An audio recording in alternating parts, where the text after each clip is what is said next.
Welcome everybody. In this video we are going to look at the problem that I ran into while I was making this design.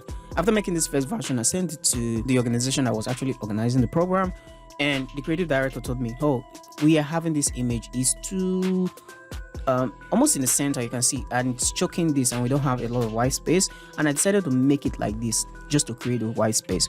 But while in Photoshop, I ran into a problem because when I drag the image to the side, I ran out of space. So how do I actually fill up this space? Because at the end of the design, I ended up just having this, okay, which actually filled it. Okay, where did the rest part came from? Okay, how did I fill up this part that is actually left? Let me drag. Okay, this is the image, and it cannot extend to the side. So how do I fill this part? So that is what we'll be learning in this video.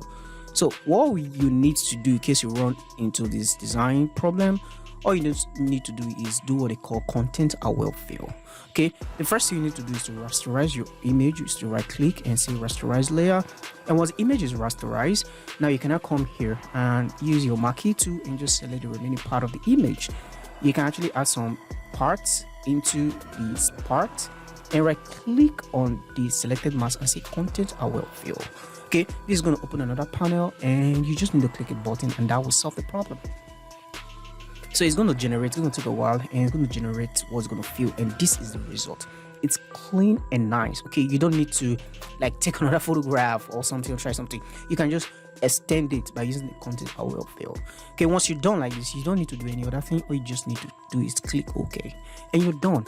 Okay, that window is going to open and it's going to generate the other part. Okay, now you can click Ctrl D to deselect, and you'll have this part. So that brings us to the end of today's video. I hope you find it helpful. If this is your first time, please hit the subscribe button. If you find this video helpful, please hit the like button. And today is day 57 of me teaching what I know as a graphic designer. Thank you so much for watching, and I'll see you in the next video. Bye.